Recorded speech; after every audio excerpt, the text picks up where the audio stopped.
وَقَالَ الْمَلِكُ, and the king said, أُؤْتُونِي بِهِ, bring him to me. The king said, bring Yusuf a.s. to me. When he learned about the innocence of Yusuf a.s., when he learned about the quality of his character, his intelligence, he said, just bring him to me. And when you bring him to me, أَسْتَخْلِصْهُ لِنَفْسِي, I will appoint him exclusively for myself. Earlier the king said, just bring him to me. But now when Yusuf a.s. was declared as someone innocent, look at how his status was exalted in the eyes of the king. That now he says that bring him and I will appoint him exclusively for myself. أستخلصه, from the root letters خا لام صاد, خلوص, إخلاص. What does that mean? To be pure, to be unmixed, to be unadulterated. And istikhlas is to select, to choose someone. And remember, there are many words that are used for choosing.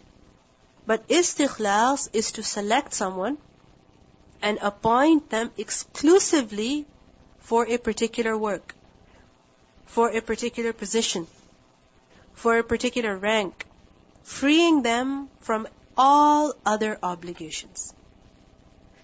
So, أَسْتَخْلِصْهُ لِنَفْسِي, he is going to be for me only. In other words, he's not going to go back to someone's house as a slave. No. He is going to be with me. I'm going to appoint him as my personal advisor, my secretary. So Yusuf a.s. became the secretary, the personal advisor of the king at this point. This is what the king declared. But when the king met him, then he changed his mind again. Every time he learns something about Yusuf a.s., he respects him even more. Yusuf a.s.'s rank increases in his sight. First he says, just bring him. Then he says, I will appoint him exclusively for myself. He will only have to obey me. But then فَلَمَّا كَلَّمَهُ, but then when he spoke to him, when the king spoke to Yusuf a.s., قَالَ, he said, إِنَّكَ, indeed you, الْيَوْمَ, today, لَدَيْنَا, near us, in our country, you are makeen, you are established, and you are ameen, you are fully trusted. You're not even answerable to me. Before, what did he say? You're only for my work. Now he says, you are makeen, and you are ameen. Who is makeen? Makeen is from the root letters mim, kaf, noon, from the word makana. And what does makana mean? To be strong, to be established. So you are makeen, you are established in your position.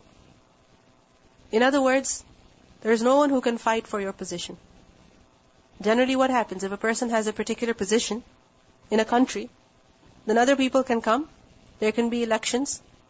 Nothing like that. You are makeen, you are firmly established in this position of yours. And on top of that, you are ameen, you are fully trusted.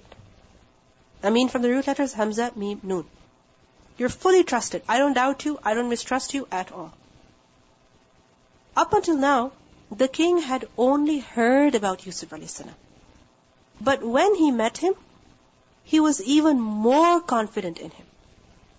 He was even more impressed by him.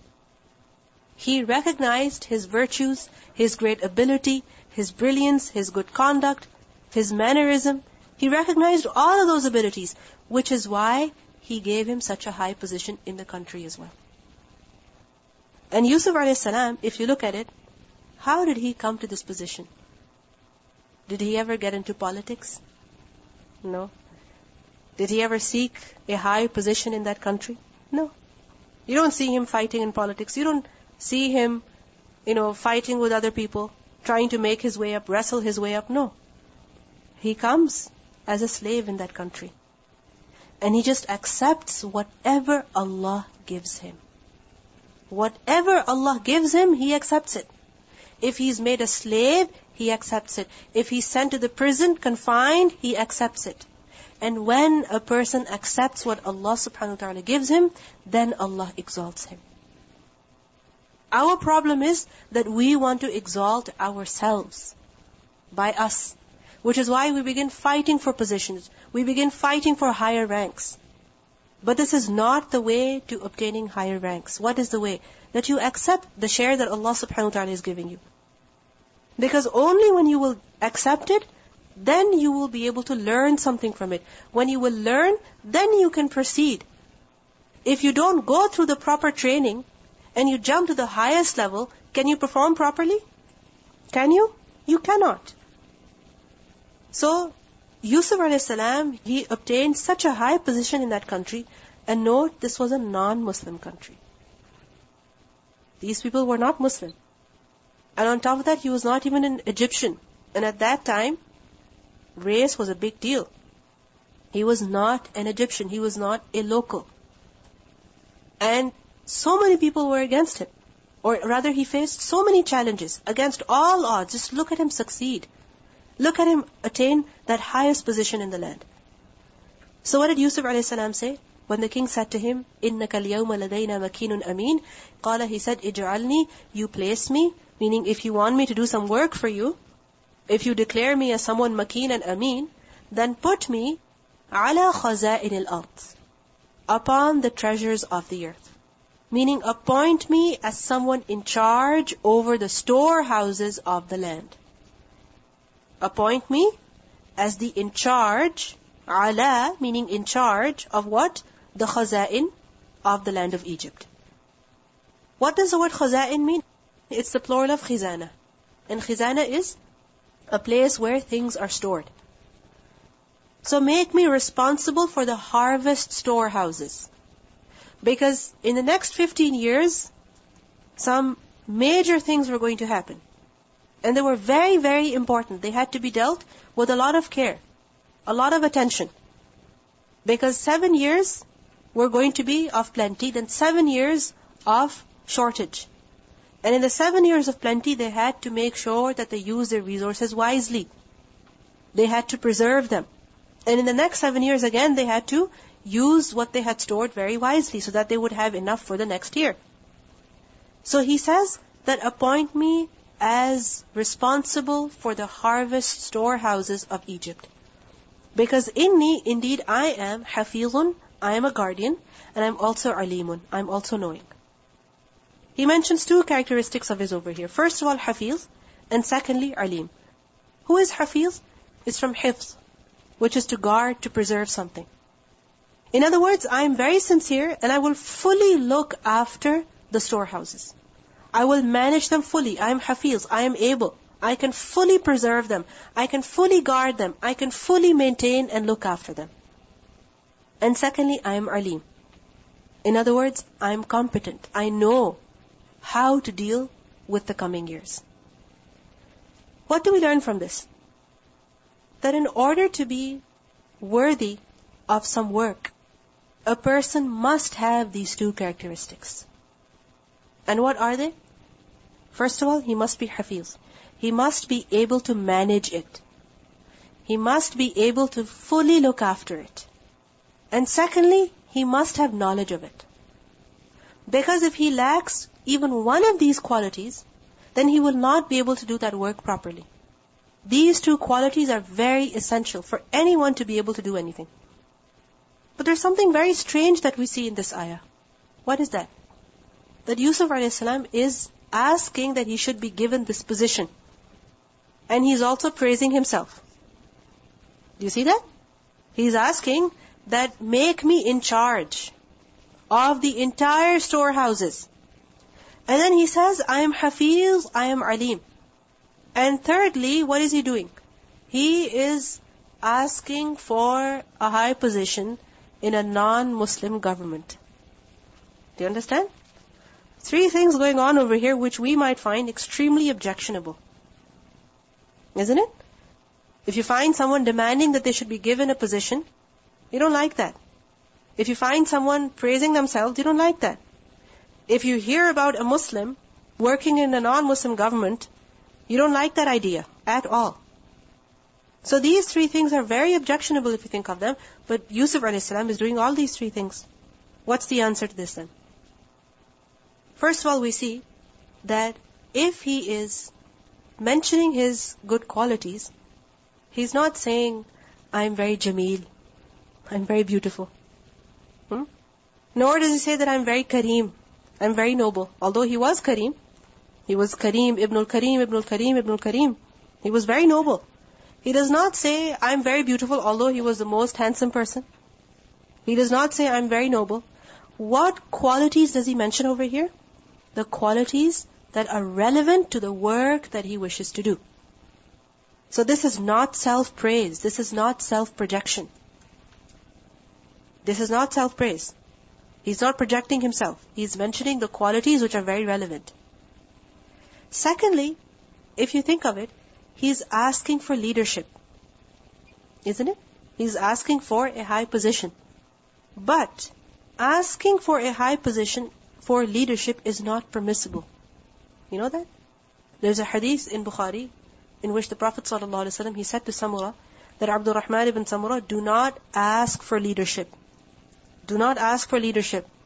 If you are given it without asking for it, then you will be helped. If you're given a position of leadership without demanding it, you will be helped by Allah. But if you're given it through asking for it, then it will be left up to you. Meaning Allah will not assist you. Similarly, the Prophet ﷺ said in another narration which is in Sahih Muslim, he said that we will not give the high position to the one who demands it from us. Wallahi, we'll never give it to the one who demands it from us. But we see that he's seeking a high position, he's seeking leadership in this country. Then what's the answer to that? That we see that he is asking, why? So that he can benefit the people. He's not asking so that he can make a lot of money, but rather he's asking so that he can help the people who are going to become destitute and needy in the coming years, not so that he could gather up a lot of money for himself. So in other words, he's not asking out of desire for that position. Do you understand? He does not have desire for it. What does he have? A sense of responsibility. He felt that it was his responsibility to do this work. Also we see that thirdly, he considered this work, managing the khaza'in, at this time, as an obligation upon himself. This is why he says, give this position to me, and this is why he says, I am hafiz and I am alim. I am able to do this. Because he had the ability, he had the skill, he had the knowledge, and there was no one else who was more capable for this work other than him. No one else was more capable than him. This is why he's putting himself out there, and he wants that position. Not because he's going to become very famous because of that, but because he will be able to help people, and he took it as his responsibility. And we see that after coming out of the prison, Yusuf a.s. could have easily gone back home. Couldn't he? He could have gone back to Canaan. But he didn't. Why? Because he knew that the next 15 years were going to be very challenging for the entire nation. And it was his obligation that he must stay here and he must look after the needs of the people. Because if he does not, then people are going to suffer at a mass scale. So he's not seeking leadership out of desire for it, but rather he takes it as a responsibility upon himself. And when he is looking for a position in a non-Muslim government, then again, this is not objectionable. Why? Because he is not compromising on his religion. In fact, when he will gain this position, then he will be able to convey even more. Do you understand? Yusuf a.s., when he was in the prison, he began his da'wah. But when this opportunity came before him, he accepted it. He went out for it. Why? Because he knew that in this position he would be more effective. He would be able to do more. And we need to understand this fact as well. That many times we cut ourselves off from the rest of the society.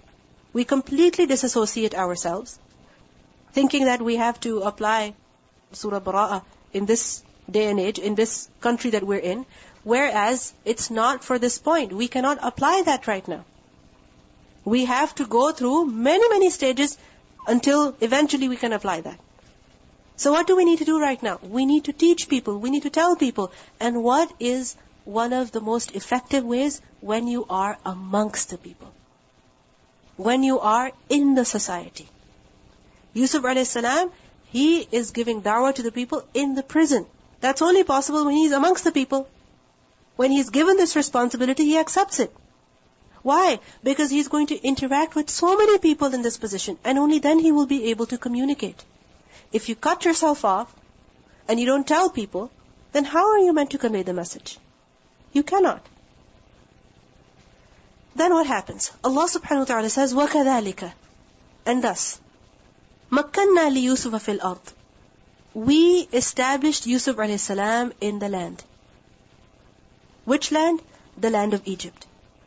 يَتَبَوَّأُ مِنْهَا, he could settle therein, حَيْثُ يَشَاءُ, wherever he willed. يَتَبَوَّأُ from Ba Waw Hamza. Up until now, Yusuf alayhi salam was either a slave, who is also limited in his freedom, in his activities, or he was in the prison, a person who is completely physically confined. But now Yusuf a.s. was not only out of slavery and out of the prison, rather he had such a high position in the land, which is why he had the ability to go wherever he wanted. يَتَبَوَّأُ مِنْهَا حَيْثُ يَشَاءُ, he could go wherever he wanted to. نُصِيبُ بِرَحْمَتِنَا مَن نَشَاءُ, we touch with our mercy whomsoever we will. وَلَا نُضِيعُ أَجْرَ الْمُحْسِنِينَ, and we do not allow to be lost the reward of those people who do good. The people who do ihsan, Allah does not waste their reward. Now what is the ihsan that Yusuf a.s. did? What was his ihsan? It was his afaf, okay? His abstaining, his chastity, his staying away from sin. What else? His patience, his sabr. That was also a very good deed. This is what brought ihsan. And the fact that he was not selfish at all. You see, Yusuf a.s. is not selfish in any situation. You don't sense selfishness from him. You always find him wanting to benefit people. For example, when the two inmates, the prisoners, when they came to him and they asked him about the interpretation, he didn't say, I'm not going to tell you. He doesn't say that. Nor does he say, you have to give me your food, then I will tell you. He tells them the interpretation for free. He wants benefit for the people. And he tells them in a very nice way.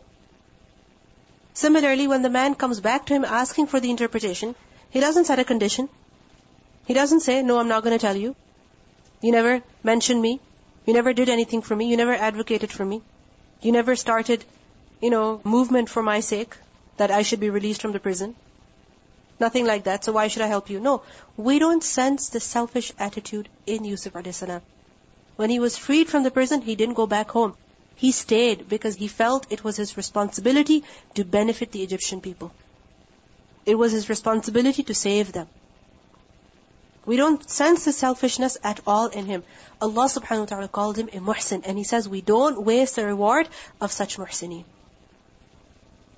Then Allah subhanahu wa ta'ala says, وَلَا أَجْرُ الْآخِرَةِ خَيْرٌ, and surely the reward of the hereafter, it is much better. For who? لِلَّذِينَ آمَنُوا, for those people who believe, وَكَانُوا يَتَّقُونَ, and they're also those people who have taqwa. They also abstain from sin. They fear Allah. Because Yusuf a.s., he was given a huge reward in this dunya.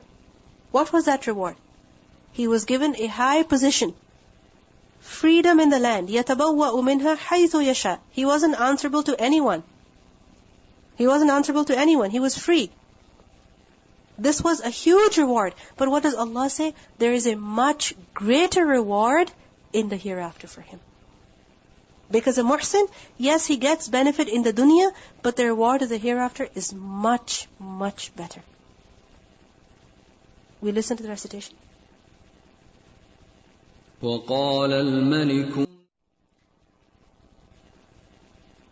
Share your reflections with one another. Assalamu alaikum. I just wanted to point out the patience that Prophet Yusuf a.s. had through all that time, from the beginning, straight from the beginning when his brothers put him to the well, all the way till now when the messenger had come to him and he was like, oh, you know what, the one he had sent to get him out first came to him, instead of saying, oh, I'm sorry for not being there for so long, he didn't blow up. Many of us, if we had that chance, we'd completely blow up. We've been here for so long, you didn't come after me, and all that stuff. Subhanallah, Yusuf had all that patience. And then it was like, and then on top of that, he didn't put like the responsibility. He put his responsibility first before he put his comfort. Yes. He could have gone to his family, stayed with his family, been happy ever after. But he decided, you know what? I have responsibility here. Yes. I have to do what it is, and he did it. And he didn't even go for a break. He didn't even say, let me go for a month. I'll come back and then I'll do the work. No. He took it as his responsibility. How many of us would do that? We haven't seen our family for years. They probably don't even know if we're alive. Even we don't know if our father, our parents, if our siblings, if they're alive. We have no idea. But Yusuf a.s., he didn't go because he took this as his responsibility. Because Allah subhanahu wa ta'ala gave him that knowledge. Not just so that he could tell people he had that knowledge, but so that he could truly bring benefit to people. And how do you bring benefit to people through your knowledge? When you tell them and when you also act upon it. And this was his duty. He took it as his responsibility. But many times it happens with us that Allah has given us some skill, some expertise, some kind of knowledge, and we still prefer our own comfort, our own enjoyment over the responsibility that Allah has given us. So basically the importance of not giving up. Because he had a dream. And his father interpreted that for him and he told him that Allah will choose you. Allah will choose you. And he believed in that. His father, who was a prophet, he interpreted that dream for him. He never gave up. He never lost hope, no matter what happened. Even if he was in the prison for so long, instead of wasting his time, what did he do? He did da'wah. Do what you can do. Don't look for things that are not in your hands. Assalamu alaikum. I actually just wanted to mention when he says inni hafidhun alim, right? It may seem at first that he's boasting his qualities, but like if you think about it, even in real life right now, like when we're given a resume for a job, right? We're tallying our skills with their job description. So his job description was to be hafidhun alim, and so I thought that was really like relevant and stuff. So he wasn't being arrogant about his qualities in any way. Exactly. And for example, if you see someone's resume with just big words and no qualifications, what do you think? This person is just showing off. And in fact, there are people who are very good at making such resumes, but at the end of the day, what do you look at? The qualification of the person. And that's exactly what Yusuf a.s. was mentioning. His qualifications, his abilities. He didn't say, I'm very beautiful. He didn't say, I'm very noble. He didn't say, I'm very patient. What does he say? I am capable. I am competent. I can fully look after this work, so give me this work. So in other words, he was introducing himself. And remember that when you have a certain skill and nobody else is able to do that work, it becomes your obligation to do it. Do you know that? You have to go up and offer your services. Like for example, if someone is choking and you've taken the training of CPR, are you just going to sit there and watch and say, no, I shouldn't be boasting that I have this training? If you don't go and offer your services, that person could die before the ambulance comes. Similarly, if you have a certain skill, Allah has given you that ability, go and offer your services. Don't wait to be called. If we always expect that other people should call us, this is like arrogance. That other people should come begging to us. No, if you have a skill, accept it. Go offer your services. Assalamu alaikum. We also see the wisdom of Yusuf al-Islam when sabr is required, he's patient. When assertiveness is required, he's assertive. He defends himself when the woman accuses him. Yes. Also when he goes to the king, he is assertive. Yes. Or even before when he's in the prison, when the envoy of the king comes, he's assertive. He says, no, I'm not going to come out until I find out what's happening. We think humility means not saying anything. Assalamu alaikum. Wa alaikum assalam. One of the important lessons that I actually learned today was having good character. Because we see Yusuf alayhi salam, he went to prison, and yet he was called a muhsineen, and he was truthful, and so many people trusted him. And then he had a high position in a non-Muslim country. So it just goes to show, how important it is to have good character. Exactly.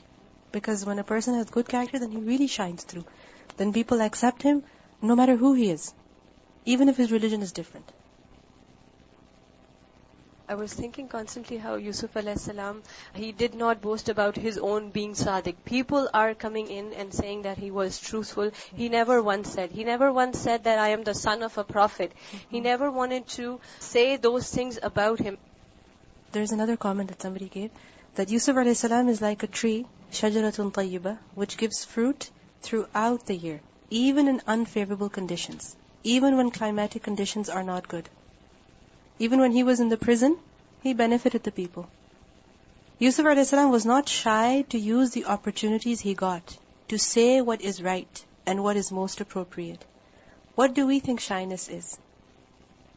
Not saying what is right. Yusuf alayhi salam had the right type of shyness. That when someone called him to evil, he did not accept it. We think at this point responding is confidence. And he was not shy of speaking the truth. Okay. Who has the microphone? Assalamu alaikum. I was just thinking there's a beautiful concept in Islam which is called ihsan. And in Islam it never teaches you that you've done good enough, that you're just done complete. Like when you say, oh, I'm good, I've done good, right? You can do better always in Islam. And the other thing is that in prison you might think like you have nothing good to do, but he's called a muhsin, doing good in prison even. And you might have known like recent prisoners. There's one boy who was prisoned and he actually memorized the Quran while he was in prison. He's done good and he memorized the Quran. Once we were visiting another country, one of the Arab countries, and by chance there was a newspaper, and on the front page there was this Quran competition amongst the prison inmates. I was so amazed. And those prison inmates were from all over the world, different people who had come to that country and committed different crimes, and they ended up in the prison. And they were given da'wah over there. They memorized the Quran. They took ijazah and recitation while they were biding their time in the prison. And there was a Quran competition for them. Him being Hafizun Alim, being knowledgeable of the finance thing. Go back to the hikmah of Allah subhanahu wa ta'ala bringing him to the house of Aziz, who was a financial minister. So he, being slave in that house, he imbibed, he learned from his environment, and that is why he didn't go through any official training or education of this. So again, Allah subhanahu wa ta'ala putting him into the well, he knew from the depths of the well he has to come out, he has to be sold for darahima ma'aduda to the house, and he'll come to the house of Aziz and no one else. So this wasn't a coincidence, this was Allah subhanahu wa ta'ala's plan. Exactly. And we're going to study how he is Latif. He plans things. Exactly. If you look at it, in that house he got all that training. And then eventually when he got to the position, he was able to do his work with all the skills that he had acquired, and at the same time he could also convey the message. Because remember, when Yusuf a.s. was at this position, he was not just managing the financial affairs of the people, he was also doing da'wah to them, because after all, he was a messenger. Yusuf a.s. was a messenger. He was not only a righteous man.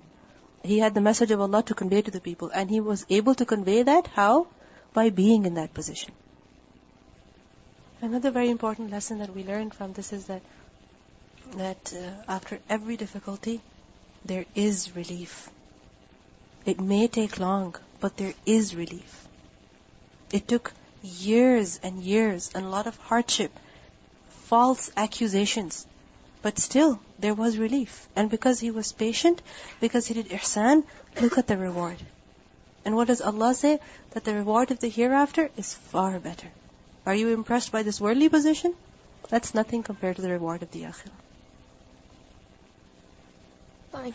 I was just thinking about this constant theme that I noticed throughout the story of Yusuf, of paying back the people that have done good to you. It was like when Yusuf a.s. was in the house of the Aziz, and he was constantly focused on repaying him for all the blessings that he had done on him. And when he was in the prison and he was talking to prisoners, he mentioned that Allah is the one who gave me these blessings. And now he feels that this country has done a lot for him, so he's paying back his country. So I think we should look at what blessings are on us from Allah and from people and from our country. Exactly. Because only when a person is like this, then he can have some sabr, and then he can focus on the positives instead of the negatives when he's going through a difficult situation. Because otherwise, when you're going through hardship, you can only remember negative things. But if you're grateful, you will focus on the positives. Like Allah subhanahu wa ta'ala says, فَاذْكُرُوا آلَاءَ اللَّهِ لَعَلَّكُمْ تُفْلِحُونَ. Remember the blessings of Allah so that you can be successful. I was just thinking about how his good character was universally recognized by everyone around him, and that if we adopt good character as part of ourselves as well, then that can also be a form of dawah, because everybody recognizes it, and you can also tell them that, like, this is not only is it just common good, it's also what our religion calls to. Exactly. And this is one of the most effective ways of doing da'wah. Because when you are good to other people want to listen to you. If you're not good to them, if you're not punctual, if you're not honest, then people don't want to listen to you. They don't trust you. You think if you tell them about Allah, they're going to believe you? No. When they can't believe if you did your work on time, then they will not trust you in the matters of religion either. So good character is one of the best ways of doing da'wah. And this is how we see Yusuf a.s. He's doing da'wah by his amal, by his actions, within people who are not Muslim. And this is what we need to do as well. Okay, subhanakallahumma wa bihamdika, nashhadu an la ilaha illa anta, nastaghfiruka wa natubu ilayk. Assalamu alaikum wa rahmatullahi wa barakatuh.